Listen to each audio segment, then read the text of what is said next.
कभी सोचा है कि अगर अदालत को किसी को एक जरूरी दस्तावेज भेजना हो और वो इंसान सैकड़ों किलोमीटर्स दूर रहता हो, तो ये कैसे पक्का किया जाएगा कि वो दस्तावेज उस तक पहुंच भी गया है? आज हम इसी कानूनी पहेली को सुलझाने वाले हैं, यानी समन की तामील का सबूत। तो असली सवाल यही है। मान लीजिए दिल्ली की एक अदालत को मुंबई में किसी को समन भेजना है। अब अगर अदालत ये साबित ही नहीं कर पाई कि समन उस व्यक्ति को मिला है, तो पूरा का पूरा केस वहीं अटक सकता है। तो ये सिर्फ एक कागज भेजने की बात नहीं है, ये न्याय की रफ्तार और भरोसे का सवाल है। तो इस बड़ी लॉजिस्टिकल प्रॉब्लम का हल क्या है? अब दिक्कत और भी बड़ी हो जाती है जब समन अदालत के अपने जुरिस्डिक्शन यानी अधिकार क्षेत्र से बाहर भेजा जाता है।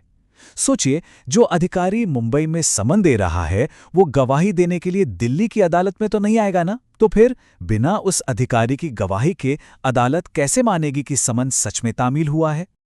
देखिए, लोकल केस में तो ये बड़ा आसान है। अधिकारी बस अदालत में आकर कह देता है, जी हां मैंने समन दे दिया है, और बात खत्म। लेकिन जब समन दूसरे शहर भेजा जाता है, तब वो अधिकारी तो कोर्ट में है ही नहीं। तो फिर सबूत क्या है? असली चुनौती यहीं से शुरू होती है। तो बिना गवाह के सबूत पेश कैसा होगा? हमारे कानून में इसका एक बहुत ही शानदार और सरल सा समाधान है। भारतीय नागरिक सुरक्षा संहिता की धारा 70 एक बहुत ही पावरफुल दस्तावेज सामने लाती है, शपथ पत्र, जिसे हम एफिडेविट भी कहते हैं। तो ये एफिडेविट आखिर है क्या? देखिए, ये कोई मामूली कागज नहीं है, ये एक तरह का कानूनी वादा है। समन देने वाला अधिकारी एक मैजिस्ट्रेट के सामने जाकर कसम खाकर ये लिख कर देता है कि समन कब, कहां और किसे दिया गया था, और यही शपथ उस कागज के टुकड़े को अदालत के लिए एक ठोस सबूत बना देती है। और यहीं पे एफिडेविट की असली ताकत सामने आती है। कानून ये मानकर चलता है कि एफिडेविट में लिखी हर बात सच है, जब तक कि कोई इसके खिलाफ पक्का सबूत न ले आए। इसे कहते हैं प्रिजम्पशन ऑफ ट्रूथ। इसका मतलब यह है कि अब साबित करने की जिम्मेदारी दूसरी पार्टी पर आ जाती है कि एफिडेविट में जो लिखा है वो गलत है। अच्छा, तो ये तो समझ आ गया, पर यह पूरी प्रक्रिया असल में काम कैसे करती है? चलिए इसे स्टेप बाय स्टेप समझते हैं। ये पूरा प्रोसेस 4 आसान स्टेप्स में होता है। पहला, अधिकारी जाकर समन दे देता है। दूसरा, जिसे समन मिला है उससे एक डुप्लीकेट कॉपी पर साइन करवा लेता है, जो एक तरह की रसीद है। तीसरा, वो अधिकारी एक स्थानीय मजिस्ट्रेट के पास जाकर एफिडेविट बनवाता है। और चौथा, उस एफिडेविट और साइन की हुई कॉपी को वापस उस अदालत में भेज दिया जाता है जहां से समन आया था। बस इतना ही, प्रक्रिया पूरी। पर रुकिए, आज तो हम डिजिटल जमाने में जी रहे हैं, है ना, जहां सब कुछ ऑनलाइन हो रहा है। तो क्या ये कागजी प्रक्रिया काफी है? बिल्कुल नहीं। हमारा कानून भी 21वीं सदी के साथ कदम से कदम मिला रहा है। चलिए देखते हैं कि ये प्रक्रिया अब डिजिटल कैसे हो गई है। ये एक बहुत बहुत बड़ा बदलाव है।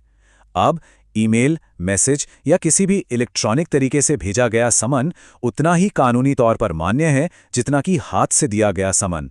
ये हमारी कानूनी प्रक्रिया को तेज और आधुनिक बनाने की तरफ एक बहुत जरूरी कदम है।